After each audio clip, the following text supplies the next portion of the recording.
नमस्कार दोस्तों, स्वागत है आपका हमारे चैनल अरावली पाठशाला पर। Thanks to all of you, क्योंकि आप सभी के प्यार और सपोर्ट की वजह से आज हमारे चैनल अरावली पाठशाला पर 1K सब्सक्राइबर पूरे हो गए हैं। तो इसी प्रकार से आपको सपोर्ट बनाए रखना है और चैनल को अधिक से अधिक शेयर करना है, ताकि ये किसी भी ज़रूरतमंद के पास में जरूर पहुँचे और वो भी इस क्लास का फ़ायदा उठा सके।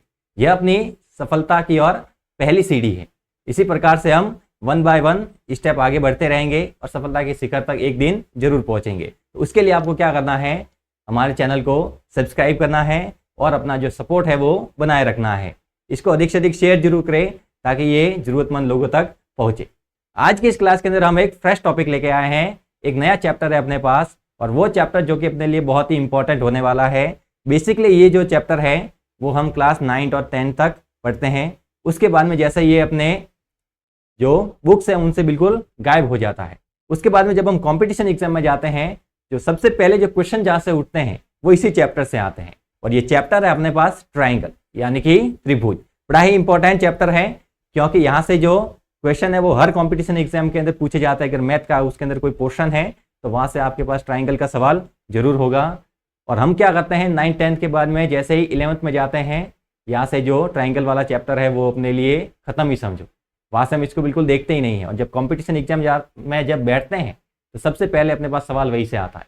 फिर हम वापस उस 9 और 10 की किताबों को टटोलते हैं। तो हमें क्या करना है, अभी से इस सोच है उसको आगे तक रखना है और इन चैप्टर को अच्छे से पढ़ना है। अपने पास जो ट्राइंगल है उस चैप्टर को हम क्लास 10 के आधार पर पढ़ रहे हैं। तो आज की इस क्लास में हम 10th के अंदर अपने जो इंपॉर्टेंट रहेगा वही टॉपिक साथ में लेंगे। चलो स्टार्ट करते हैं अपनी क्लास। अपने पास है कि त्रिभुज होता क्या है। अगर हम त्रिभुज स्टार्ट करें अगर 0 लेवल से, तो वहां से हम कहेंगे कि त्रिभुज क्या है। अपने जैसे नया ही टॉपिक है त्रिभुज, तो किसको हम त्रिभुज बोलेंगे कि त्रिभुज होता क्या है, ऐसी क्या आकृति है जिसको त्रिभुज कहा जाए। तो हम कहेंगे कि 3 भुजाओं वाली बंद आकृति त्रिभुज कहलाती है। 2 चीजें बोली है, 3 भुजाओं वाली और फिर कहा है बंद आकृति। मतलब 3 भुजाएं होनी चाहिए और तीनों भुजाएं क्या होनी चाहिए, आपस में बंद हो जानी चाहिए। अगर 3 भुजा होने के बावजूद अगर आकृति खुली है तो वो त्रिभुज नहीं होगा। 3 भुजाएं होनी चाहिए और आकृति क्या होनी चाहिए, बंद। जैसे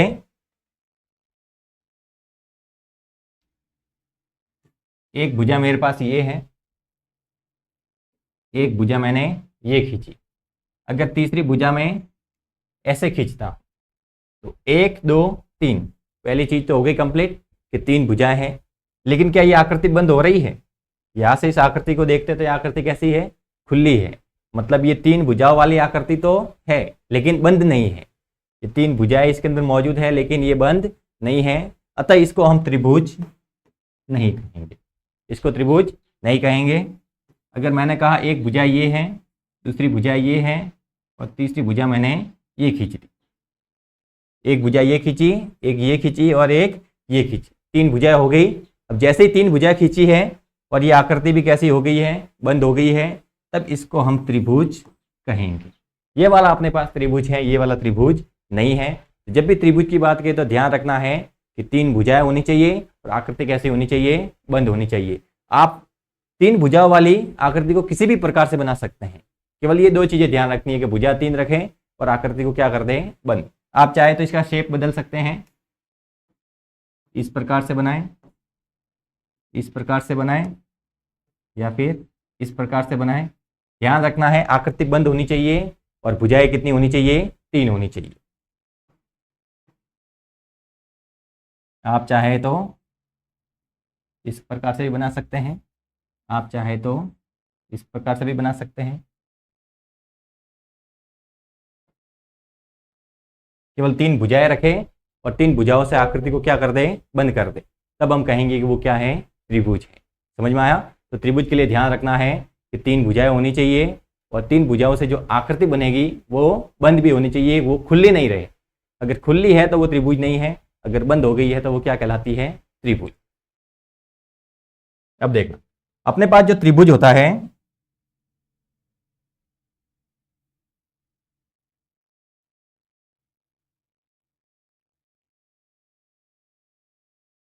जैसे हमने ये त्रिभुज बनाया 1 2 और 3, तीन भुजाएं हो गई। अब देखना, त्रिभुज के अंदर जब तीन भुजाएं होती हैं और वो आकृति बंद होती है तो उसको त्रिभुज कहते हैं। तो ध्यान रखना है, यहाँ पर अपने पास तीन कोण बनते हैं। अंदर अंदर की ओर कितने कोण बनते हैं? तीन बनते हैं। अगर मैं कहूँ कि ये है अपने पास कोण नंबर 1, ये है कोण नंबर 2 और ये है कोण नंबर 3, तो 1, 2 और 3, ये त्रिभुज के अंदर अपने क्या आ गए? तीन कोण। अब देखना, ये त्रिभुज के अंदर की ओर बन रहे हैं, त्रिभुज के अंदर की ओर बन रहे हैं, तो इनको कहेंगे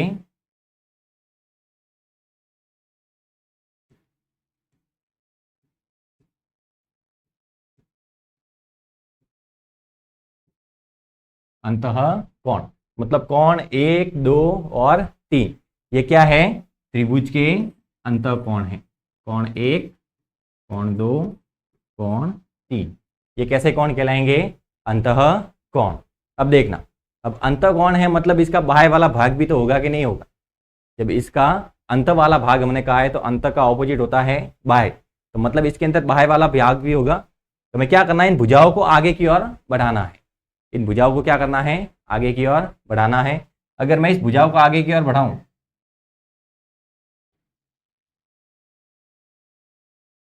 तो ये भुजा इस प्रकार से होगी। अगर इसको आगे की ओर बढ़ाएं तो ये भुजा इस प्रकार से होगी, और अगर इसको आगे की ओर बढ़ाएं तो ये भुजा इस प्रकार से होगी। देखना, हमने इस भुजा को इधर बढ़ाया, इस भुजा को इधर की ओर बढ़ाएं, क्योंकि इस भुजा को तो बढ़ा चुके हैं उधर, इस भुजा को किधर लेके जाना है? इस ओर। ये वाली जो भुजा थी, ये वाली, इसको हमने नीचे की ओर बढ़ाया। ये वाली जो भुजा थी इसको इधर की ओर बढ़ाया, और ये वाली जो भुजा थी इसको इस ओर बढ़ाया। मतलब तीनों भुजाओं को हमने आगे की ओर बढ़ा दिया है। अब जैसे ही हम भुजाओं को आगे की ओर बढ़ाते हैं तो अपने पास यहाँ पर और कोण निकल के आते हैं।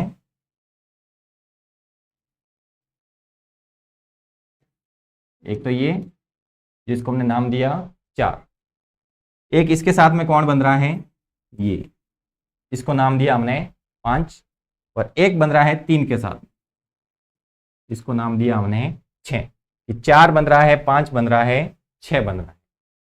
ये देखना, त्रिभुज की जो पहले हमने 3 लाइनें खींची थी उन्हीं को हमने आगे बढ़ाया है, और वही से हमने कोण 4, 5 और 6 बनाया है। किसी और भुजा की हमने सहायता नहीं ली है। पहले जो 3 भुजाएं बनी हुई थी उन भुजाओं को केवल आगे की ओर बढ़ाया है।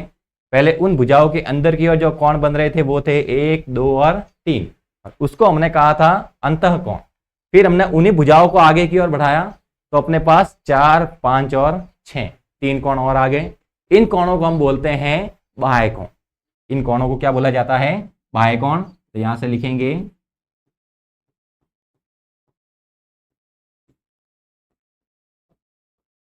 बाह्य कोण।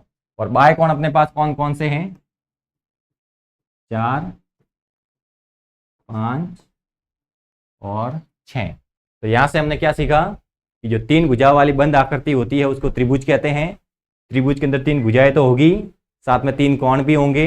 वो कोण होता है 1, 2 और 3, और इनको बोलते हैं हम अंतःकोण। तो 3 तो हो गए अंतःकोण, और अगर इन भुजाओं को आगे की ओर बढ़ाएं तो त्रिभुज के अपने बाह्य कोण भी मिलते हैं।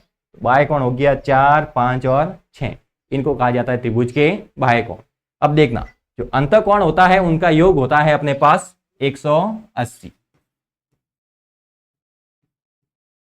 योग कितना होता है? 180 डिग्री। कि त्रिभुज के जो अंतःकोण हैं उनका योग कितना आता है? 180। यानी कोण 1 प्लस कोण 2 प्लस कोण 3, तीनों कोणों को अगर हम जोड़ेंगे तो अपने पास योग कितना मिलेगा? 180। वैसे ही त्रिभुज के जो बाह्य कोण होते हैं उनको जोड़ेंगे तो कितना आएगा? तो ध्यान रखना है कि जो बाह्य कोण है उनको अगर हम जोड़े तो अपने पास आता है 360। अब क्यों आता है वो भी देखना है। फिलहाल तो हमें याद रखना है कि जो बाह्य कोण है उनका योग आता है अपने पास 360। अब देखना, जब हम क्लास 9 के अंदर चैप्टर पढ़ते हैं रेखा एवं कोण, तो वहां पर हम कुछ चीजें पढ़ते हैं जिसके अंदर से एक होती है अपने पास लीनियर पेयर, यानी रेखिक युग्म। वहां पर हमने पढ़ा था रेखिक युग्म। नेक्स्ट पेज पे चलते हैं।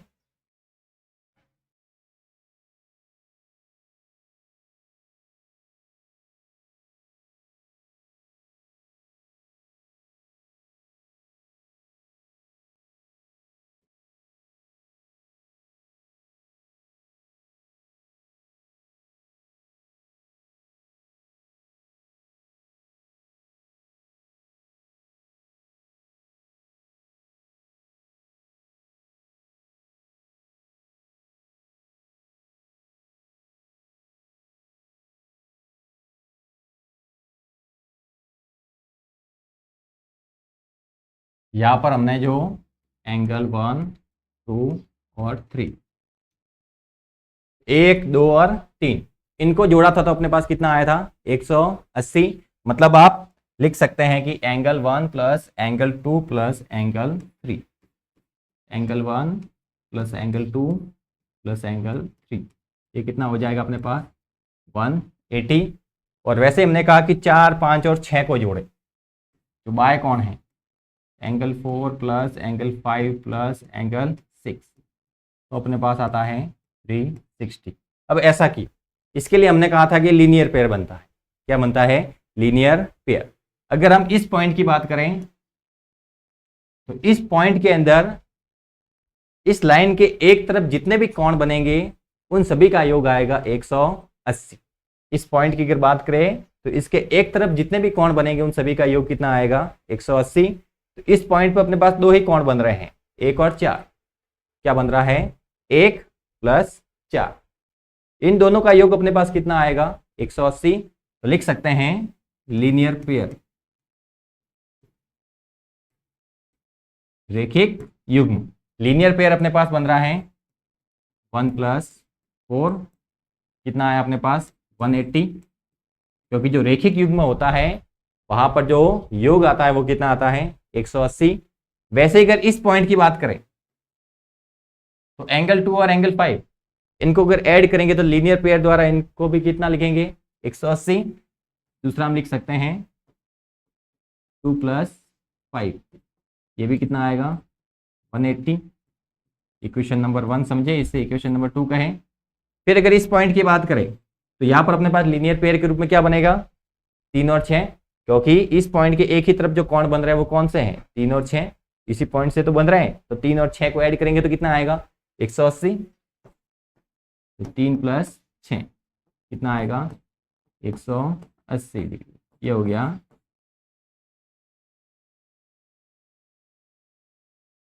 Equation number 3। अगर इन सभी को ऐड करें, इक्वेशन 1, 2 और 3 को ऐड करें तो क्या आएगा angle 1 plus 2 plus 3 plus 4 plus 5 plus 6 बराबर कितना आ जाएगा 180 प्लस 180 प्लस 180। सभी को लिखेंगे तो ये आएगा अपने पास। लिख सकते हैं angle 1 plus angle 2 plus angle 3 plus angle 4 plus angle 5 plus angle 6। और इनको भी अगर ऐड करें तो बराबर की इन तीनों को ऐड करेंगे तो 18 तिया 54 हो जाएगा 540। अब देखना एंगल 1 प्लस 2 प्लस 3 ये कितना है अपने पास 180। ये हम जानते हैं पहले से, क्योंकि अंतःकोणों का योग हमें पता है कि कितना होता है 180। अब 360 ये हमें प्रूव करना है, ये हमें प्रूव करना है कि 4, 5, 6 कितना आता है 360। तो हमें पता था कि 1, 2, 3 180 होता है, तो 1, 2, 3 की जगह 180 लिख सकते हैं। तो यहाँ पर अपने पास आ गया 180 plus angle 4 plus angle 5 plus angle 6 बराबर कितना आ जाएगा 540। अब प्लस का 180 है बराबर किधर आएगा तो माइनस में चला जाएगा। तो 540 के अंदर से अगर 180 घटाएं तो अपने पास कितना आएगा 360। तो यहाँ से हम लिख सकते हैं angle 4 plus angle 5 plus angle 6 बराबर आ जाएगा 360।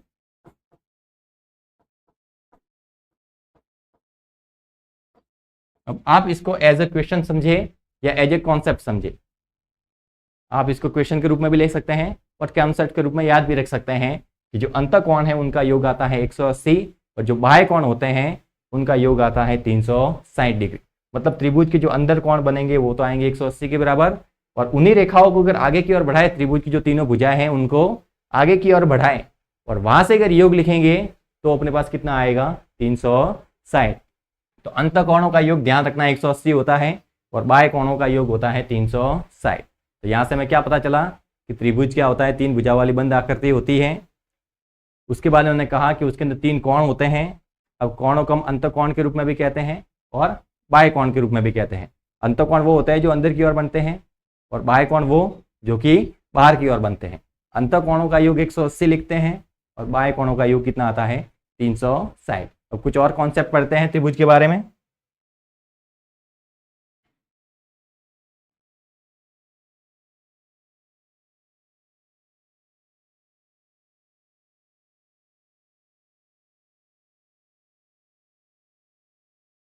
अब देखो, हमने कहा 3 भुजाएं हैं और वहां से आकृति क्या हो गई, बन, तो उसको क्या बोलेंगे, त्रिभुज।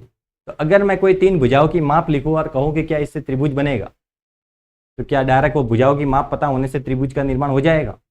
उसके लिए भी ध्यान रखना है कि जैसे त्रिभुज के अपने पास 3 भुजाएं हैं, तो जैसे इसको लिखा ए, इसको लिखा बी और इसको लिखा सी, इनके नाम हैं, बराबर के निशान के रूप में नहीं है, इनके नाम समझ लीजिए।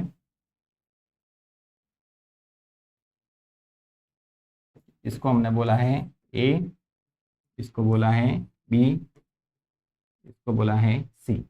ये देखना, ये त्रिभुज के अपने पास कितनी भुजाएं हैं, 3 भुजा हैं। अगर मैं 3 भुजाओं की माप लिखूं तो क्या उससे त्रिभुज बनेगा या नहीं बनेगा, वो पता करना है हमें। तो ध्यान रखना, त्रिभुज तब बनता है जब तीनों भुजाओं में से किन्हीं 2 भुजाओं का योग है वो तीसरे से बड़ा आ जाए। मतलब इस त्रिभुज की किन्हीं भी 2 भुजाओं को तुम ले लो और दोनों को जोड़ो, तो जो शेष बची भुजा है उससे मान ज़्यादा आना चाहिए। अगर उससे ज़्यादा आ गया तो त्रिभुज बनेगा, और अगर उससे ज़्यादा नहीं आया मतलब त्रिभुज नहीं बनेगा। जैसे मैं कहूँ कि a प्लस बी करते हैं, कि a और b को हम जोड़ते हैं, तो a और b को जोड़ने पर जो मान है वो c से बड़ा आना चाहिए। मतलब a plus B is greater than क्या आना चाहिए, c, कि इन दोनों को ऐड करने पर जो मान है वो c से बड़ा आना चाहिए। वैसे ही हमने कहा कि a और c को ऐड करें तो जो मान है वो b से बड़ा आना चाहिए, क्योंकि a और c को ऐड कर रहे तो पीछे क्या बचा, अपने पास भुजा बची b, तो इन दोनों को ऐड करने पर जो वैल्यू आएगी वो b से बड़ी आनी चाहिए। तो लिख सकते हैं a plus C is greater than b। अगर मैं b और c को ऐड करूं, b और c को ऐड करने पर जो वैल्यू आएगी वो a से बड़ी आनी चाहिए। कि अगर आप b और c को ऐड करते हैं तो जो वैल्यू आएगी वो a से बड़ी आएगी, तभी जाके अपने पास त्रिभुज का निर्माण होगा, नहीं तो त्रिभुज का निर्माण होने वाला नहीं है। तो ध्यान रखना है, त्रिभुज के अंदर जो तीनों भुजाएं होती है वो तीनों भुजाएं आपस में किस प्रकार से संबंधित होती है, कि अगर 2 भुजाओं को जोड़े तो उनका योग तीसरी भुजा से बड़ा आता है, तभी त्रिभुज का निर्माण होता है। तो आपको अगर कोई तीनों भुजाओं की माप दे और बोले कि इससे त्रिभुज बनेगा या नहीं बनेगा, तो आपको क्या करना है कि जो त्रिभुज है उनकी 2-2 भुजाओं को ऐड करना है और तीसरी भुजा के रिलेटेड देखना है, उसके साथ तुलना करनी है और देखना है कि मान है वो उससे बड़ा आता है कि नहीं आता। जैसे मैंने त्रिभुज के बारे में कहा कि ये है 5, ये है 7 और ये है 4, ठीक है। अगर मैं 5 और 4 को ऐड करता हूं तो कितना आता है, 9 आता है। 9 है वो 7 से बड़ा होता है, मतलब सही बात है। फिर मैंने कहा 5 और 7 को ऐड करते तो कितना आता है, 12 आता है, वो 4 से बड़ा है, सही बात है। फिर लिखा 7 और 4 को ऐड किया तो कितना आया, 11, और 11 5 से बड़ा है, मतलब यहाँ से त्रिभुज का निर्माण हो जाएगा। मतलब आप त्रिभुज के लिए भुजाएं 5, 7 और 4 ले सकते हैं, यहाँ से त्रिभुज का निर्माण हो जाएगा। अगर मेरे पास कोई त्रिभुज ऐसा है और उसके लिए कहा गया है कि ये हैं 3, ये हैं 6 और ये हैं 7, तो यहाँ से मैं कहूँ कि 7 और 3 को जोड़े तो कितना आएगा, 10। 10 है वो 6 से बड़ा है। फिर मैंने कहा 3 और 6 को ऐड किया तो कितना आया, 9, वो 7 से बड़ा है। फिर 7 और 6 को जोड़ा तो 13, वो 3 से बड़ा है। मतलब यहाँ से त्रिभुज का निर्माण हो जाएगा, ये वाली आकृति बनेगी। अगर कहे कि त्रिभुज दिया हुआ है 2, 2, 6, तो 6 और 2 को जोड़ेंगे तो 8 आता है। 8 है वो 2 से बड़ा है। फिर मैं कहूँ 2 और 2 को जोड़ा तो कितना आया, 4। अब 4 है वो 6 से बड़ा नहीं है, 4 है वो 6 से बड़ा नहीं है, 6 से छोटा है। मतलब यहाँ से त्रिभुज का निर्माण नहीं होगा, क्योंकि 2 और 2 को ऐड किया तो 4 आया, और तीसरी भुजा है वो कितनी है, 6। योग है वो 6 से बड़ा आना चाहिए था, लेकिन कितना आ रहा है, 6 से कम आ रहा है। मतलब यहाँ से अपने पास त्रिभुज का निर्माण नहीं होगा। तो कहेंगे कि यहाँ से त्रिभुज का निर्माण नहीं हो रहा है, क्योंकि त्रिभुज की 2 भुजाओं का योग है वो तीसरी भुजा से कम आ रहा है, जबकि जो योग है वो तीसरी भुजा से बड़ा आना चाहिए था। तो यहाँ से आप और आकृति ले सकते हैं। जैसे कहा 9, 3, 5, 5 और 9 को जोड़ा तो कितना आया, 14, वो 3 से बड़ा है। फिर 9 और 3 को ऐड किया तो 12, वो 5 से बड़ा है। फिर हमने कहा 5 और 3 को ऐड किया तो कितना आया 8, वो 9 से छोटा है। 5 और 3 को ऐड किया तो कितना आया 8, वो 9 से छोटा है। 9 से छोटा नहीं चाहिए था, 9 से बड़ा चाहिए था। अब छोटा आ रहा है तो हम कहेंगे यहाँ से त्रिभुज का निर्माण नहीं हो रहा। तो आप किन्हीं भी 3 भुजाओं के आधार पर बता सकते हैं कि यहाँ से त्रिभुज का निर्माण होगा या नहीं होगा।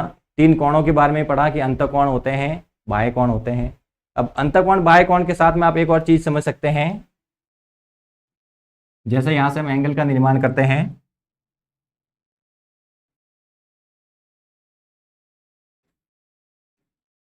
इस वाली भुजा को हमने बढ़ाया इधर, इस वाली भुजाओं को बढ़ाया नीचे की ओर, और इस वाली भुजा को बढ़ाया ऊपर की ओर। यहां से अगर हम एंगल की बात करें तो इसको हमने नाम दिया है 1, इसको नाम दिया है 2, इसको नाम दिया है 3।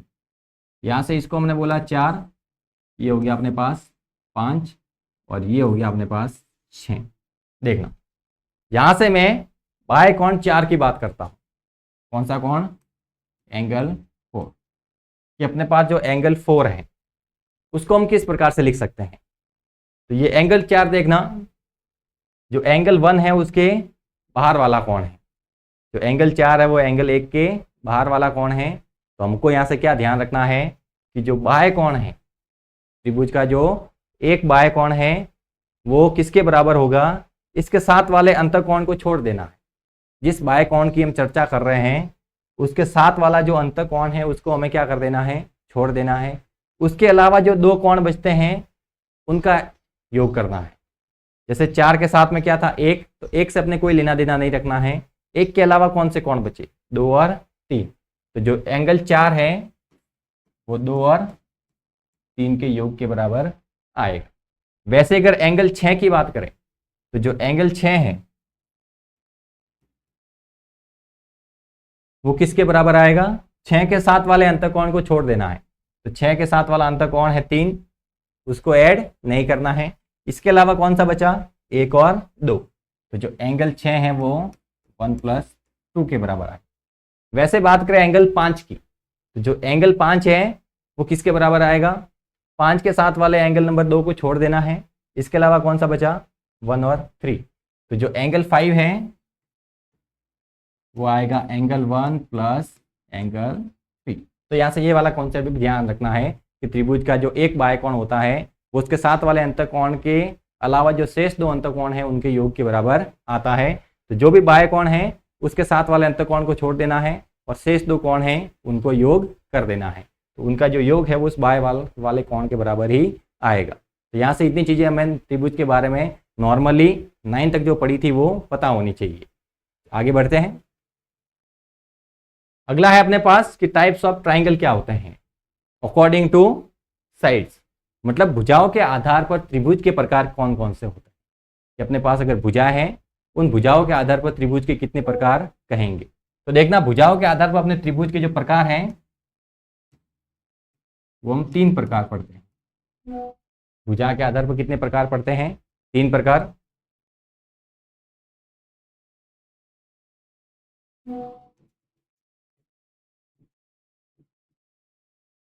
हम त्रिभुज के जो प्रकार पढ़ते हैं वो कितने पढ़ते हैं? 3। अब वो कौन कौन से हैं? एक होता है अपने पास समबाहु त्रिभुज। कौन सा त्रिभुज? समबाहु त्रिभुज। दूसरा होता है अपने पास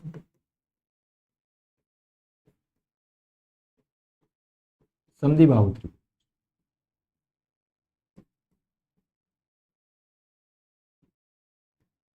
और एक होता है अपने पास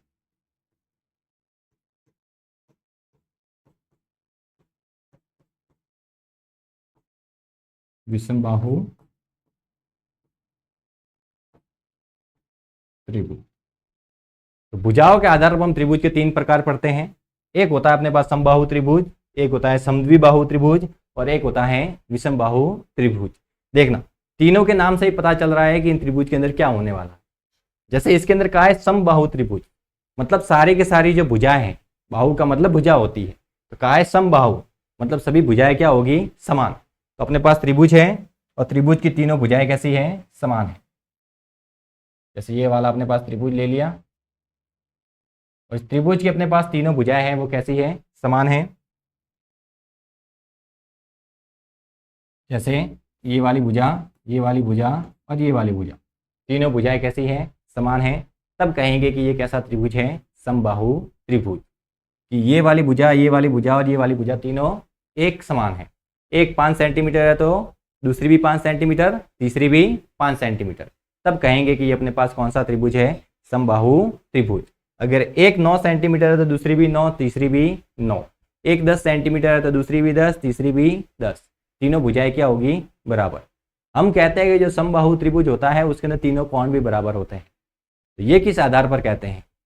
ये हम इस आधार पर कहते हैं कि जो त्रिभुज होता है उसके अंदर अगर भुजाएं समान है, त्रिभुज के अंदर अगर भुजाएं समान हैं तो उन समान भुजाओं के सामने वाले कोण भी क्या होते हैं? समान होते हैं। कि कोई भुजा है अगर वो बराबर है तो उनके सामने जो कोण बनेंगे वो भी कैसे बनेंगे? समान। जैसे मैंने कहा कि ये वाली भुजा है, ये इसके बराबर है और ये इसके बराबर है, तीनों आपस में इक्वली तो है। तो इसके सामने वाला कोण क्या होगा? इस भुजा के सामने वाला कोण की बात करें तो ये वाला, इसको हमने नाम दिया एंगल 1। फिर इसके सामने वाले कोण की बात करें तो ये वाला एंगल 2। तो ये वाली भुजा और ये वाली भुजा तो आपस में क्या है? बराबर है। तो हमने क्या किया? इसके सामने वाला एंगल 1 लिखा और इसके सामने वाला एंगल 2 लिखा। जब ये भुजाएं समान हैं तो इनके जो सामने वाले कोण हैं वो भी क्या होंगे? बराबर। तो यहाँ से हम कहेंगे कि एंगल 1 और एंगल 2 भी बराबर है। अब देखना, ये वाली भुजाएं भी तो बराबर है, ये और ये भी तो आपस में बराबर है। तो इसके सामने वाला कोण कौन सा है? इसके सामने वाला कोण ये रहा, मतलब एंगल नंबर 3। तो जो 1, 2 और 3 कोण है वो भी आपस में क्या होंगे? बराबर। क्योंकि ये भुजाएं कैसी है? बराबर। जब भुजाएं बराबर होती है तो उनके सामने वाले कोण देख लेने हैं, वो भी आपस में क्या होते हैं? बराबर। यहाँ पर तीनों भुजाएं बराबर थी तो तीनों भुजाओं के सामने वाले एंगल कौन से हो गए? 1, 2 और 3। वो तीनों कोण भी आपस में क्या होंगे? बराबर। इसीलिए हम कहते हैं कि जो समबाहु त्रिभुज होता है उसके अंदर तीनों भुजाएं भी बराबर होती है, तीनों कोण भी बराबर होती है। तो हम क्या करते हैं, इनको एक दूसरे को ऑपोजिट के रूप में लिख सकते हैं कि तीनों भुजाएं समान है तो तीनों कोण भी समान होंगे और तीनों कोण समान है तो तीनों भुजाएं भी समान होगी। ध्यान रखना है कि त्रिभुज के अंदर अगर भुजाएं समान है तो कोण बराबर होते हैं और अगर कोण बराबर है तो भुजाएं भी क्या होती हैं? समान होती है। अगला है अपने पास समद्विबाहु त्रिभुज। समबाहु त्रिभुज तो देख लिया। अब समद्विबाहु त्रिभुज क्या होता है? अब समद्विबाहु त्रिभुज के अंदर क्या करना है कि जो दो भुजाएं हैं वो दो भुजाएं क्या कर देनी है? बराबर।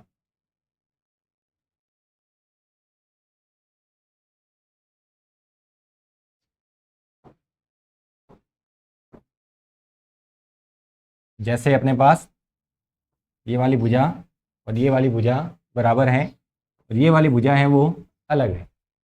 ये दोनों भुजा आपस में क्या है? बराबर है, लेकिन इस वाली भुजा से अलग है। यानी दो भुजाएं समान हैं, इसीलिए इसका नाम क्या है? समद्विबाहु त्रिभुज। सम मतलब समान, द्वि मतलब दो, बाहु मतलब भुजा, मतलब समान दो भुजा हैं। तो ये वाली भुजा और ये वाली भुजा आपस में क्या है? समान है, इसलिए इसको नाम दिया हमने समद्विबाहु त्रिभुज। अब देखना, जब ये वाली भुजाएं समान हैं तो इनके सामने वाले कोण भी क्या होंगे? बराबर। तो इसके सामने वाला कोण, इसके सामने वाला कोण है अपने पास ये और इसके सामने वाला कोण है ये। तो ये एंगल 1 और ये एंगल 2, ये भी आपस में क्या होंगे? बराबर होंगे।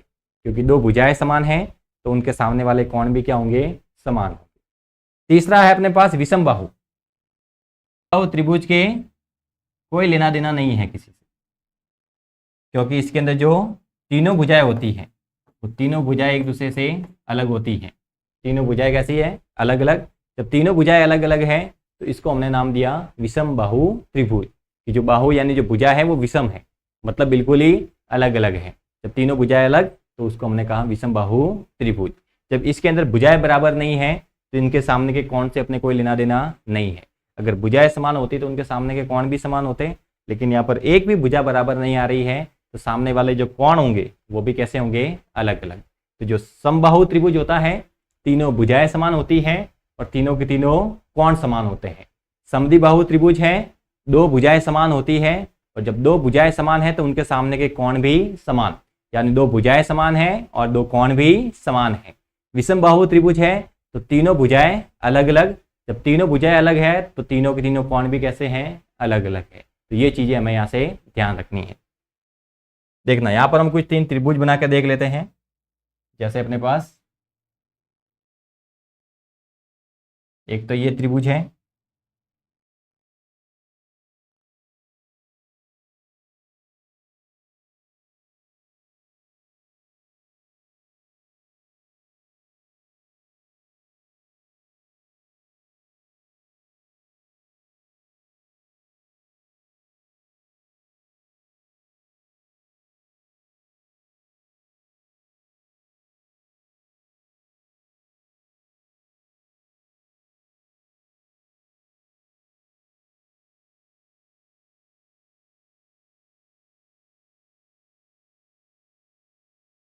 एक त्रिभुज आ गया अपने पास। ये देखना यहाँ से हम कहते हैं कि ये भुजा अपने पास 5 सेंटीमीटर है, ये भुजा भी 5 सेंटीमीटर है, ये वाली भुजा भी 5 सेंटीमीटर है। तब ये वाला त्रिभुज अपने पास कहलाएगा समबाहु।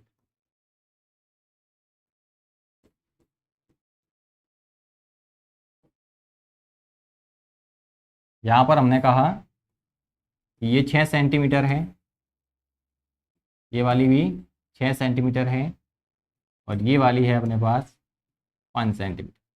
तो दो भुजाएं बराबर आ रही है, तो इसको हम बोलेंगे समद्विबाहु त्रिभुज।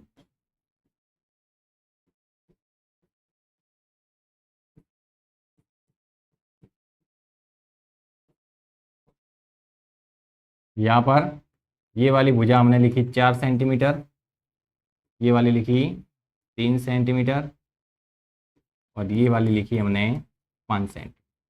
तीनों भुजाएं अलग अलग हैं, तो इसको हमने नाम दिया विषमबाहु त्रिभुज। जब तीनों भुजाएं अलग हैं तो तीनों कोण भी कैसे होंगे, अलग अलग। तो यहाँ पर अगर हम नाम दें इसको, तीनों को एक ही नाम देकर देखते हैं, ए बी सी। इसके अंदर जो तीनों कोण होंगे, कोण ए नॉट इक्वल टू कोण बी और नॉट इक्वल टू कोण सी, मतलब तीनों कोण कैसे हैं, अलग अलग है। इसके अंदर अगर इसका नामकरण करें कि ए बी सी, 6 और 6 दो भुजाएं समान हैं तो इनके सामने के कोण भी बराबर होंगे। तो इस 6 के सामने क्या है, बी वाला पॉइंट, और इस 6 के सामने है ए वाला पॉइंट। मतलब एंगल बी और एंगल ए ये आपस में क्या होंगे, बराबर। एंगल ए और एंगल बी बराबर है, पर एंगल सी है वो बराबर नहीं है। यहाँ पर अपने पास दो कोण बराबर है, तीसरा कोण बराबर नहीं है। यहाँ पर देखना तीनों भुजाएं बराबर है, तीनों के सामने वाले जो कोण है वो भी आपस में क्या होंगे, बराबर। इसको हमने कहा ए, इसको बी और इसको सी, तो कहेंगे एंगल ए बराबर एंगल बी बराबर एंगल सी। तो समबाहु त्रिभुज का कॉन्सेप्ट ये होता है, समद्विबाहु का कॉन्सेप्ट ये और विषमबाहु का कॉन्सेप्ट ये। तो भुजाओं के आधार पर अपने जो त्रिभुज थे वो सारे के सारे क्या हो गए हैं, कंप्लीट। 3 ही त्रिभुज पढ़ते हैं, समबाहु, समद्विबाहु और विषमबाहु। जो भी चीजें थी वो हमने सारी की सारी पढ़ ली है। नेक्स्ट जाते हैं हम कि एंगल के हिसाब से जो त्रिभुज होते हैं वो कितने प्रकार के होते हैं। इस साइड के हिसाब से तो हमने देख लिए, अब एंगल के हिसाब से कितने होते हैं। तो एंगल के हिसाब से भी हम कितने पढ़ते हैं, 3 टाइप ही पढ़ते हैं, 3 प्रकार ही होते हैं अपने पास। अब वो 3 प्रकार कौन कौन से हैं, तो उसके अंदर पहला आता है अपने पास न्यून कोण।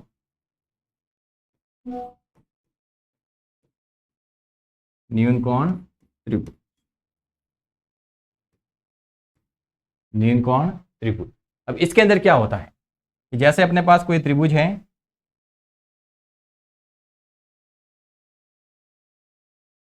उसके अंदर क्या होगा कि जो प्रत्येक कोण है वो 90 डिग्री से कम होगा। प्रत्येक कोण है वो 90 डिग्री से कम करना है, मतलब सारे कोण हैं वो 90 से कम है, सारे कोण हैं वो 90 से कम करने हैं। अब आप वो माप कुछ भी रख सकते हैं, लेकिन ये ध्यान रखना है कि जो योग है वो 180 से ज़्यादा नहीं जाना चाहिए। कि ऐसा त्रिभुज जिसके जो तीनों अंतःकोण हैं 1, 2 और 3, तीनों की जो माप है वो अपने पास 90 डिग्री से कम आनी चाहिए। जैसे मैंने इसको कहा 60 डिग्री, तो एंगल 1 है वो कितना है, 60 डिग्री। एंगल 3 वो है 50 डिग्री। तो एंगल 2 कितना आ जाएगा? अब देखना, ये लिखा है 60, ये लिखा है 50, 110 तो हो गया, पीछे कितना बचेगा? 70 डिग्री। तो जो एंगल 2 है वो कितना लिखेंगे हम? 70 डिग्री। देखना, तीनों का योग भी 180 आ रहा है और तीनों कोण है वो 90 से कम है। एक भी कोण 90 के बराबर या 90 से बड़ा नहीं है। तो इस वाले त्रिभुज को हम बोलेंगे न्यून कोण त्रिभुज। और देखना, तीनों कोण अलग अलग हैं। तीनों कोण कैसे हैं? अलग अलग। अब तीनों कोण अलग किस में आते हैं? यहाँ पर हमने कहा था कि जब तीनों कोण बराबर नहीं है तब उसको हम कहते हैं विषम बाहु त्रिभुज। मतलब जो न्यून कोण त्रिभुज है वो अपने पास क्या होगा? विषम बाहु त्रिभुज। समझ में आया? ये वाला जो त्रिभुज है वो अपने पास क्या होगा? विषम बाहु त्रिभुज। अब ऐसा भी हो सकता है कि अगर ये वाला 60 है, ये वाला भी 60 है, तो ये वाला कितना आएगा? 60। ये भी 60, ये भी 60, ये भी 60। तीनों मान हैं वो 90 से कम है और तीनों का योग भी कितना आ रहा है? 180 डिग्री। मतलब ये भी अपने पास कौन सा त्रिभुज होगा? न्यून कोण त्रिभुज। लेकिन यहाँ पर तीनों कोण अपने पास कैसे हैं? समान है। जब तीनों कोण समान होते हैं तब हम कहते हैं समबाहु त्रिभुज। तो ये वाली जो अपने पास डायग्राम है वो किसका बनेगा? फिर वो बनेगा अपने पास समबाहु त्रिभुज का।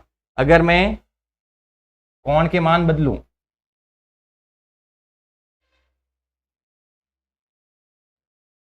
ये मैंने कहा 50, ये कहा 50, तो ये कितना आ जाएगा? 80 डिग्री। अब देखना, तीनों कोणों का योग कितना आ रहा है? 180। मतलब सही बात है। और दो कोण आपस में क्या आ रहे हैं? बराबर आ रहे हैं। जब दो कोण बराबर आते हैं और एक कोण अलग आता है तो उसको हम बोलते हैं समद्विबाहु त्रिभुज। तो जो न्यून कोण त्रिभुज होता है उसको हम एंगल की सहायता से ये भी बता सकते हैं कि वो समबाहु है, समद्विबाहु है या फिर विषम बाहु है। समझ में आया? तो न्यून कोण त्रिभुज क्या होता है? जिसके अंदर प्रत्येक कोण है वो 90 डिग्री से कम हो, उसे हम न्यून कोण त्रिभुज कहते हैं। ये तो नॉर्मल सी बात हो गई। उसके बाद में अगला काम हम क्या कर सकते हैं कि जो कोण होते हैं उसकी सहायता से हम उसको भुजाओं के आधार वाला प्रकार भी बता सकते हैं कि वो समबाहु होगा, समद्विबाहु होगा या विषम बाहु। अगर तीनों कोण अलग अलग हैं तो विषम बाहु त्रिभुज है, क्योंकि तीनों कोण उसके अंदर अलग होते हैं। अगर दो कोण बराबर हैं तो अपने पास समद्विबाहु त्रिभुज होगा, क्योंकि उसके अंदर दो एंगल बराबर होते हैं। और अगर तीनों एंगल बराबर हैं तब हम कहेंगे वो समबाहु त्रिभुज है। तो पहले तो हमको न्यून कोण त्रिभुज पता होना चाहिए और वहां से भुजाओं का प्रकार बताना आना चाहिए। नेक्स्ट पढ़ते हैं हम अधिक कोण।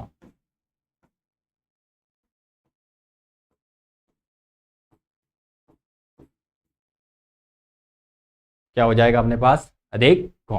तो अधिक कोण किसे कहेंगे? अधिक कोण त्रिभुज क्या होता है? अब जल्दबाजी में ऐसे नहीं करना है कि न्यून कोण त्रिभुज होता है उसके अंदर प्रत्येक कोण जैसे 90 से कम है, तो जल्दबाजी के अंदर ऐसा करता है कि अधिक कोण त्रिभुज है, तीनों कोण 90 से बाहर होते हैं। ऐसा नहीं करना है। ध्यान रखना, केवल एक कोण है वो 90 से अधिक होगा। एक कोण है वो 90 से क्या होगा? अधिक। जैसे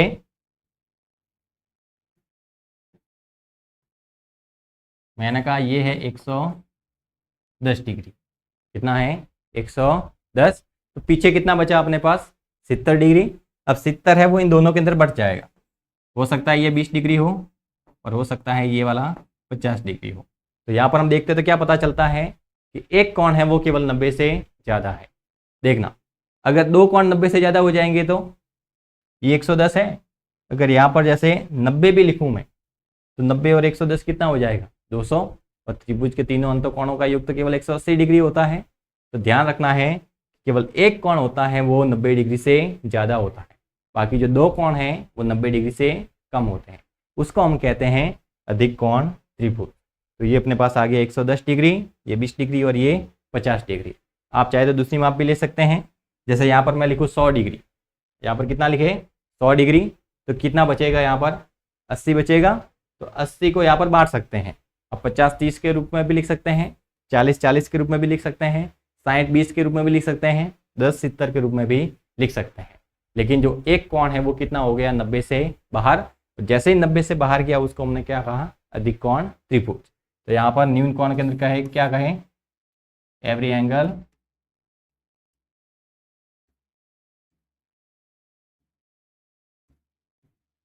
लेस देन 90, कि जो प्रत्येक कोण है वो 90 डिग्री से कम होना चाहिए।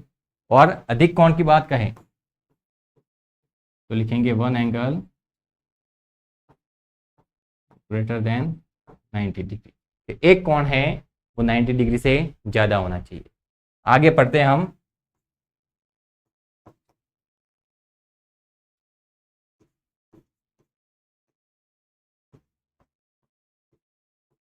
समकोण त्रिभुज। अब समकोण त्रिभुज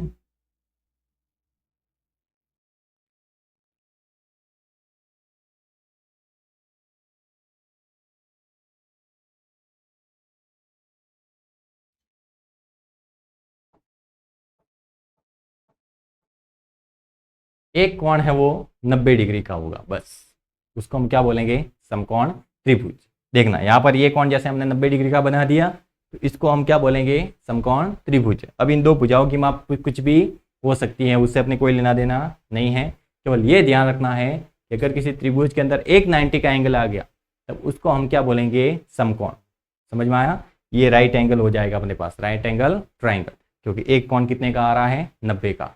अब इसकी जो आकृति है वो बड़ी हो सकती है, छोटी हो सकती है, उससे अपने कोई लेना देना नहीं है। केवल एंगल पर ध्यान देना है कि अगर एक एंगल है वो 90 के बराबर है तो उसको हम समकोण त्रिभुज कहेंगे।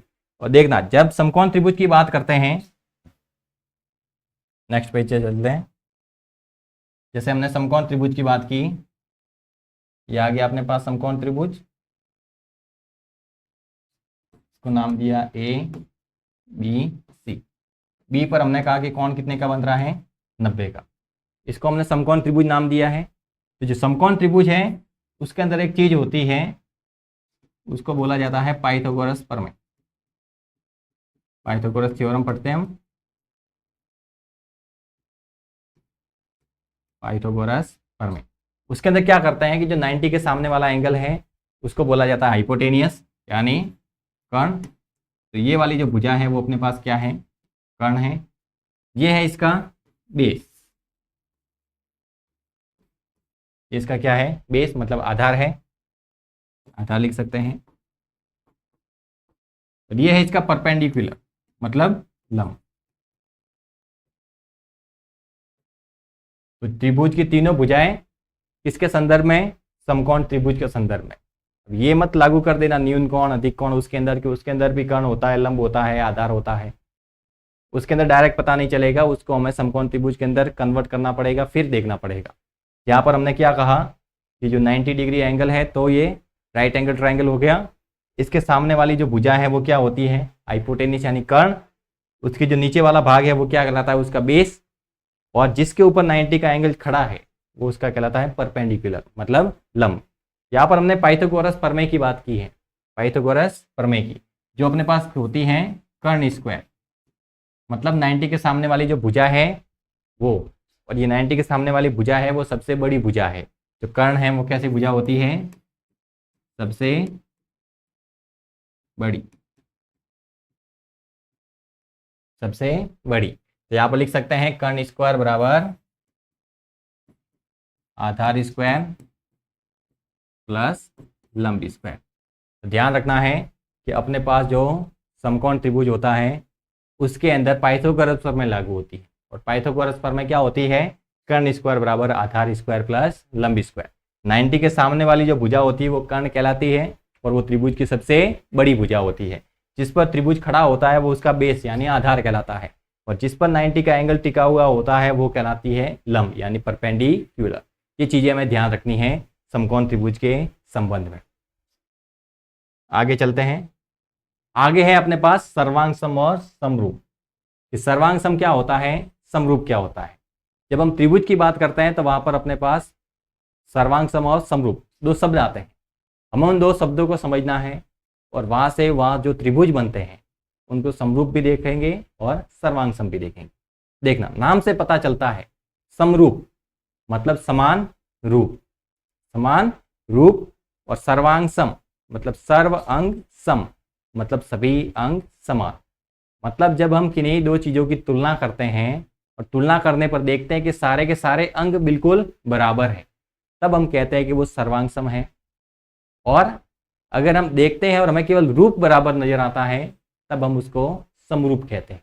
नाम में लिखा है समरूप, मतलब केवल रूप समान होना चाहिए, जो साइज है वो छोटा बड़ा हो सकता है। दो चीजें यहाँ पर ध्यान रखनी है, एक तो होता है शेप और एक होता है साइज। शेप और एक होता है साइज। शेप का मतलब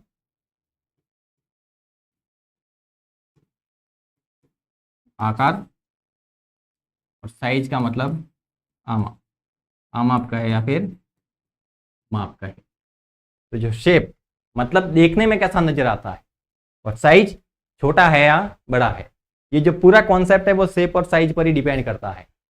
अगर शेप और साइज दोनों इक्वल हैं,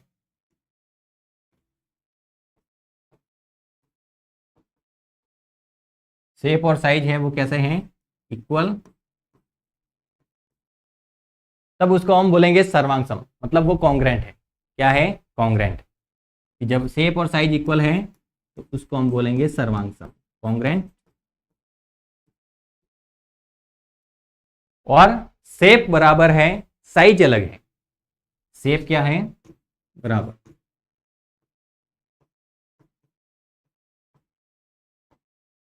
पर जो साइज है वो डिफरेंट है, तब उसको हम बोलेंगे सिमिलर, मतलब समरूप। कि जब शेप और साइज दोनों बराबर हैं तब हम उसको सर्वांगसम कहते हैं, और जब शेप इक्वल है और साइज अलग है तब उसको समरूप कहा जाता है।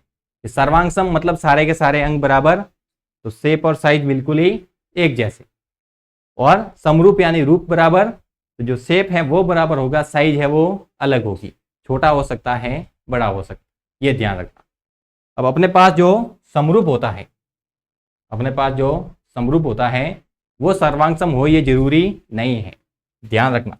समरूप है वो सर्वांगसम हो, यह अपने पास जरूरी नहीं है।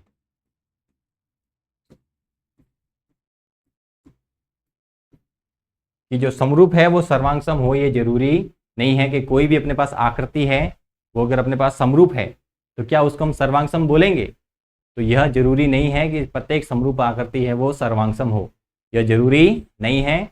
लेकिन अगर सर्वांगसम है तो वो समरूप हमेशा होगी। अगर कोई आकृति सर्वांगसम है तो वो हमेशा कैसी होगी, समरूप।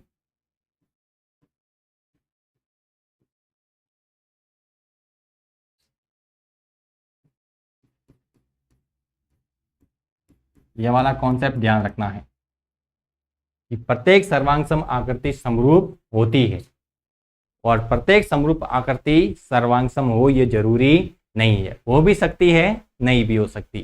तो सर्वांगसम और समरूप हमें समझना बहुत जरूरी था कि समरूप क्या होता है, सर्वांगसम क्या होता है। तो समरूप के अंदर हम क्या कहते हैं कि रूप समान है, मतलब शेप समान है, लेकिन साइज है वो अलग अलग है, एक छोटी हो सकती है एक बड़ी हो सकती है, लेकिन देखने में एक समान नजर आता है। जैसे ताजमहल है, दूर से देखते हैं नजर आ गया हमें, फिर हम ताजमहल का एक छोटा फोटो देखते हैं, जब हमने देखा तो पता चला दोनों एक समान नजर आ रहे हैं, लेकिन दोनों के साइज कैसे हैं, अलग अलग। हमारे पास जो ताजमहल का फोटो है वो छोटा है और ताजमहल आगे से कैसा है, बड़ा है, मतलब दोनों साइज में अलग है, लेकिन जो शेप है वो दोनों कैसे हैं, समान। तो उसको हम क्या बोलेंगे, समरूप कहेंगे। और सर्वांगसम क्या होता है, एक समान। जैसे हम दो पेन खरीदते हैं एक ही टाइप की, तो उसका जो प्रत्येक भाग है वो एक समान होता है, तो वो दोनों एक दूसरे के सर्वांगसम हैं, बिल्कुल एक जैसी है, तो वो पेनें अपने लिए सर्वांगसम हैं। और ताजमहल के जो दो भाग हैं, एक फोटो वाला और एक रियल वाला, वो अपने पास क्या है, समरूप। तो जब केवल रूप बराबर हो तो उसको क्या बोलते हैं, समरूप। और जब रूप और आकार, आकार और आमाप दोनों अगर बराबर है, शेप साइज दोनों इक्वल हैं, तब उसको हम क्या बोलते हैं, सर्वांगसम। समझ में आया। नेक्स्ट देखना। और अगर नियम के हिसाब से बात करें तो समरूप क्या होता है और सर्वांगसम क्या होता है। समरूप के अंदर हमें दो चीजें देखनी है कि जो कोण है, अगर हम बात करें समरूप त्रिभुज की, त्रिभुज की अगर समरूपता की बात करें, त्रिभुज के कॉन्सेप्ट में अगर बात करें तो वहां पर हम क्या कहेंगे कि समरूप त्रिभुज है, उसके अंदर जो प्रत्येक कोण है प्रत्येक कोण है वो कैसा होना चाहिए, बराबर। और प्रत्येक भुजा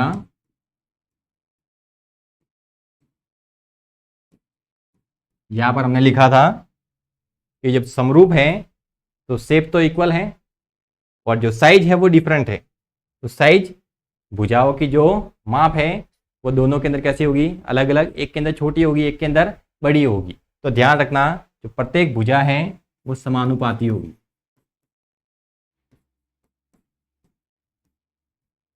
प्रत्येक भुजा कैसी होगी, समानुपाती। तो जब समरूप कहेंगे तो कहेंगे प्रत्येक कोण बराबर है और प्रत्येक भुजा कैसी है, समानुपाती, मतलब एक दूसरे के प्रोपोर्शन में होगी। जैसे दो त्रिभुज की बात करते हैं, एक त्रिभुज मैंने ये लिया और एक त्रिभुज ये लिया। ये मैंने कहा 2 है, ये 3 है, ये 4। इसकी माप मैंने लिखी है 4, इसकी माप लिखी है 6 और इसकी माप लिखी है 8। ये है अपने पास 50 डिग्री, ये अपने पास 60 डिग्री और ये अपने पास 70 डिग्री। ये अपने पास लिखा है 50 डिग्री, ये लिखा है 60 डिग्री और ये लिखा है 70 डिग्री। तो देखना 50 डिग्री 50 डिग्री बराबर 60 डिग्री 60 डिग्री बराबर 70 डिग्री 70 डिग्री बराबर। अब देखना 50 और 60 के बीच में यहाँ पर कितनी भुजा लिखी हुई है, 2। तो हमें 50 और 60 के बीच वाली ही भुजा देखनी है। 50 और 60 के बीच में भुजा कितनी है, 4। 2 से कितनी हुई है, 4। तो देखना हमने लिखा 2/4। चलो इस वाली भुजा का कॉन्सेप्ट हो गया कंप्लीट। अगला कोण हम देखते हैं 60 और 70। तो 60 और 70 के बीच में यहाँ पर कितना है, 3। इधर 60 और 70 के बीच में कितना है, 6। तो ये अपने पास हो जाएगा ऊपर 3 और नीचे 6। फिर 50 और 70 के बीच में इधर कितना है, 4। इधर 50 और 70 के बीच में कितना है, 8। तो क्या हो गया 4/8। 2 से काटा 1/2, 3 से काटा 1/2, 4 से काटा 1/2। मतलब तीनों जगह से एक ही मान प्राप्त हुआ हमें, 1/2। इसको हम बोलते हैं समानुपाती। तीनों जगह से अनुपात एक ही आया है, 1/2 1/2 1/2। इसका मतलब प्रत्येक भुजा कैसी है, समानुपाती, और प्रत्येक कोण कैसा है, बराबर है। तब इसको हम क्या बोलेंगे, समरूप त्रिभुज। ये अपने पास समरूप त्रिभुज है क्योंकि प्रत्येक कोण अपने पास बराबर है और जो प्रत्येक भुजा है वो समानुपाती है। देखना जब भी भुजाएं लेते हैं तो उन कोणों के बीच की ही लेनी है। जैसे इधर 50 और 60 के बीच की ली है तो इधर भी 50 और 60 के बीच की भुजा लेंगे। अगर बाय चांस ऐसा हो जाता है कि जैसे हमने एक त्रिभुज ये लिया और एक त्रिभुज ये लिया, ये अपने पास लिखा है 50 डिग्री, ये लिखा है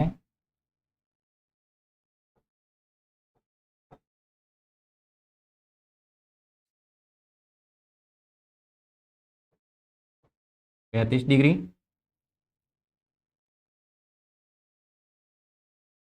और ये अपने पास है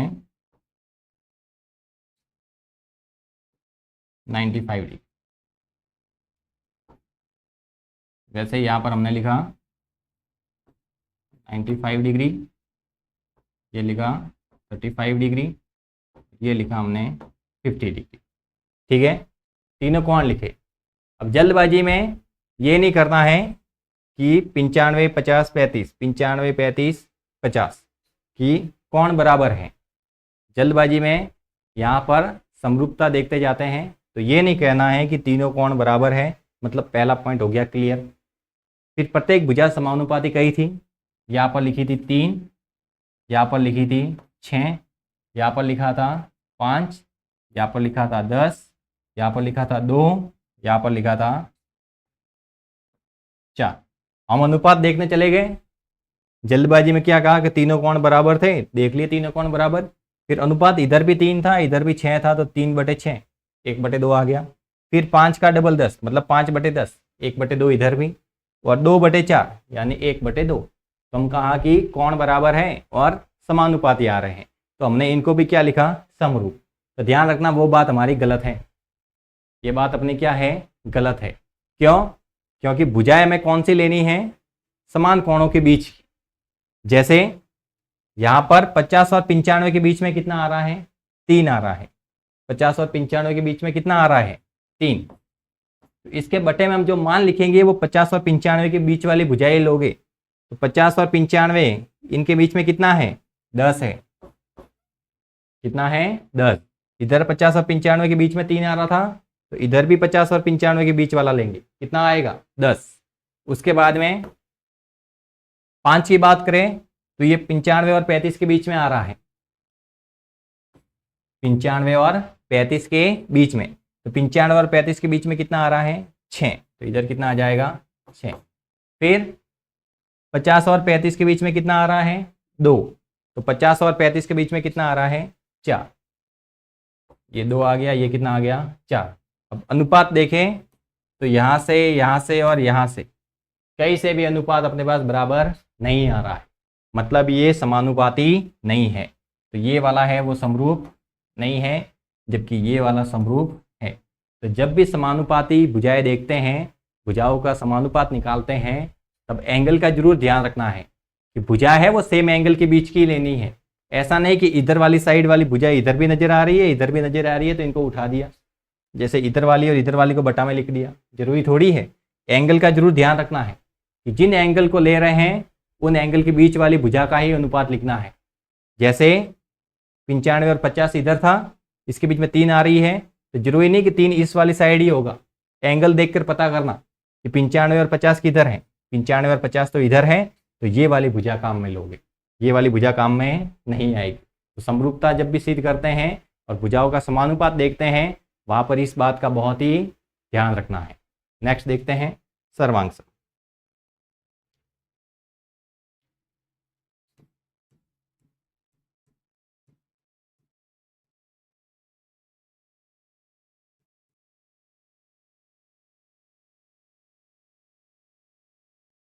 कोई भी त्रिभुज है वो सर्वांग सम कब होगा, तो सर्वांग सम के लिए क्या है, सर्व अंग सम, मतलब सारे अंग समान होने चाहिए, मतलब प्रत्येक कोण भी बराबर हो,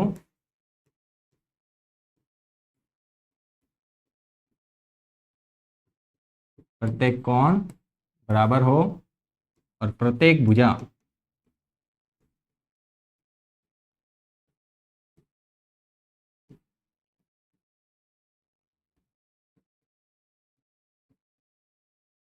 प्रत्येक कोण भी बराबर, प्रत्येक भुजा भी बराबर, मतलब तीनों कोण बराबर, तीनों की तीनों भुजा बराबर, तब जाके वो त्रिभुज कैसा होगा, सर्वांग सम। ध्यान रखना, तीनों भुजाएं समान होनी चाहिए और तीनों के तीनों जो कोण हैं वो भी क्या होने चाहिए, समान होने चाहिए।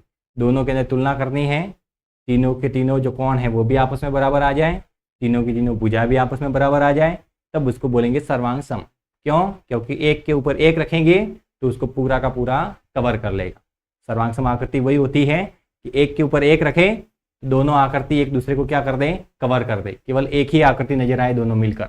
ऐसा नहीं कि दोनों के किसी का कोना निकल आ रहा है, किसी का आधार आ रहा है नीचे, इस प्रकार से नहीं होनी चाहिए, बिल्कुल फिट आनी चाहिए एक के ऊपर दूसरी, तब उसको बोलेंगे सर्वांग सम। तो प्रत्येक कोण बराबर होना चाहिए, प्रत्येक भुजा बराबर होनी चाहिए। जैसे ट्रायंगल बनाते हैं, ये देखना अपने पास ये 2 त्रिभुज हैं, वो दोनों त्रिभुज हैं वो एक दूसरे के बिल्कुल ही समान हैं, इसलिए हमने इनको क्या कहा है, सर्वांग सम। यहाँ पर अगर मैं एंगल की बात कहूँ तो अपने पास ये हो जाएगा, जैसे 50 डिग्री है, ये अपने पास 100 डिग्री मान लिया, ये हमने 30 डिग्री माना है, इधर जैसे हमने लिखा 30 डिग्री, इधर लिखा 100 डिग्री, इधर लिखा 50 डिग्री। तो 50 और 30 के बीच में यहाँ पर मैंने लिखा है 4, तो 50 और 30 देखना है, 50 और 30 इसके बीच में इधर भी कितना आना चाहिए, 4। 30 और 100 के बीच में कितना लिखा, 6, तो 30 और 100 के बीच में कितना आना चाहिए, 6। 50 और 100 के बीच में लिखा है 5, तो 50 और 100 के बीच में इधर कितना आना चाहिए, 5। अब भुजाएं लिखी है तो एक बार के लिए चेक कर लेना, मन से भुजाओं की माप लिखी है तो कहीं ऐसा ना हो जाए कि दो भुजाओं का योग है वो तीसरे से छोटा आ जाए। तो 4 और 5 9, 6 से बड़ा है, 6 और 5 11, 4 से बड़ा है, 4 और 6 10, 5 से बड़ा है। सही है, मतलब यहाँ से त्रिभुज की रचना होगी और यहाँ पर जो ये दोनों त्रिभुज होंगे वो कैसे होंगे, सर्वांग सम। सर्वांग सम के लिए इस प्रकार का निशान लगाते हैं, जबकि समरूप के लिए इस प्रकार का निशान लगाया जाता है, ध्यान रखना। समरूप हो गया, सर्वांग सम हो गया। अब देखना सर्वांग सम के अपने पास कुछ नियम भी होते हैं, इसके कुछ नियम होते हैं जिसको कसौटी कहते हैं, सिद्धांत कहते हैं, कुछ भी कह सकते हैं कि समरूप त्रिभुज है उस कौन कौन से सिद्धांत होते हैं। तो यहाँ पर हम पहला नियम लिखते हैं एस एस एस, मतलब तीनों भुजाएं बराबर है। कि कोई त्रिभुज है उसकी तीनों की तीनों भुजाएं क्या आ रही है, बराबर आ रही है। दोनों त्रिभुज हैं उनकी तीनों भुजाएं आपस में क्या आ रही है, एक दूसरे के समान। जैसे ये 4 ये 4 ये 5 ये 5 ये 6 ये 6, तीनों भुजाएं आपस में क्या आ रही है, बराबर आ रही है। अब जब भुजाएं बराबर हैं तो उनके तीनों के तीनों कोण भी क्या होंगे, बराबर। तो जब भुजाएं समान होती है तभी उसको सर्वांग सम कहते हैं। और जब एंगल बराबर होते हैं, जब एंगल बराबर होते हैं तब भी हम कहते हैं कि वो क्या है, सर्वांग सम। तो एस एस एस, एक नियम तो ये ध्यान रखना है कि भुजा भुजा भुजा, दोनों त्रिभुज की तीनों भुजा अगर आपस में इक्वल है, यहाँ पर इक्वल काम में लेंगे, यहाँ पर समानुपात नहीं है, बिल्कुल बराबर है। जब तीनों भुजा आपस में बराबर है तब हम कहेंगे कि दोनों त्रिभुज कैसे हैं, सर्वांग सम। अगर तीनों कोण बराबर है तब भी कहेंगे वो क्या है, सर्वांग सम। बेसिकली हमें केवल दो कोण पता होते हैं तो भी हम कह सकते हैं कि वो सर्वांग सम है। तो ट्रिपल ए की जगह आप डबल ए भी काम में ले सकते हैं, क्योंकि जब किसी त्रिभुज के दो कोण अगर बराबर है तो तीसरा कोण ऑटोमेटिकली क्या हो जाता है, बराबर। तो आप चाहे तो ट्रिपल ए यूज करें या फिर डबल ए यूज करें। उसके बाद में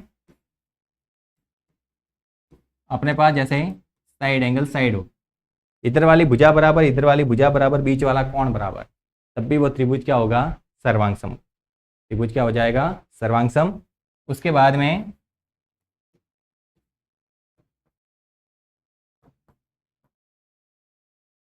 राइट एंगल ट्राइंगल की बात करते हैं कि जो राइट एंगल ट्राइंगल होता है उसके अंदर क्या करना है, जैसे यहाँ पर 90 का एंगल बना है,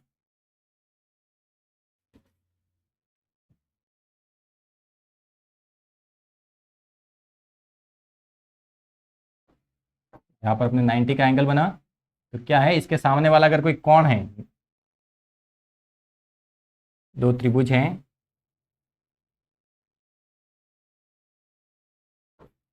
उसके अंदर एक कोण 90 डिग्री का बन रहा है, तो क्या करना है कि जो 90 डिग्री का कोण है उसके सामने वाला कर्ण देखना है।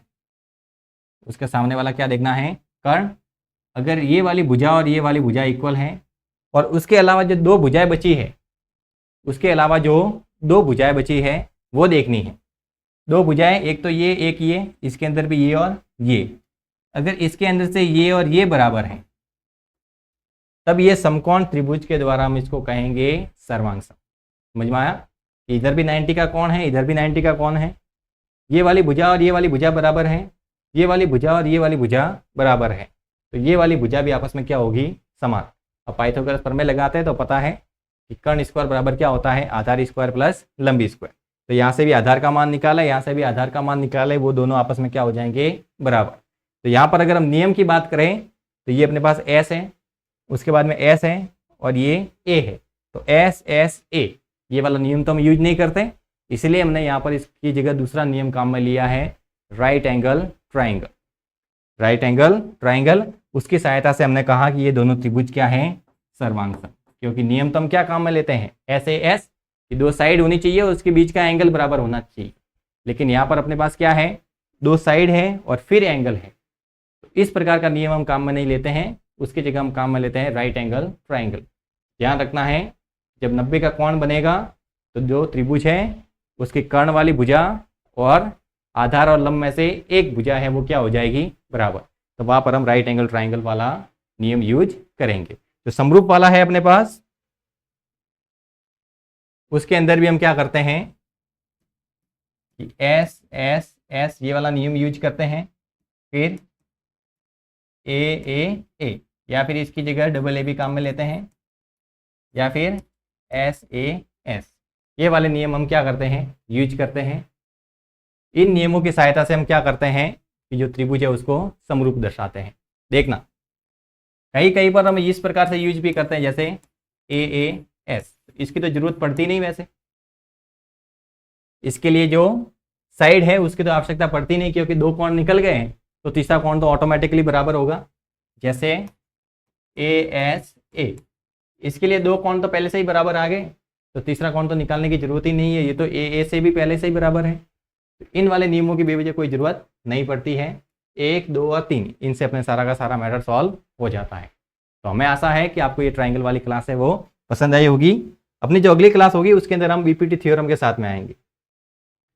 जो अपने पास BPT थ्योरम है उसके साथ में आएंगे, और भी ट्राइंगल से रिलेटेड अपने कुछ थ्योरम हैं उनको भी साथ में डिस्कस करेंगे, और अपने प्रश्नावली 6.1 को स्टार्ट करेंगे।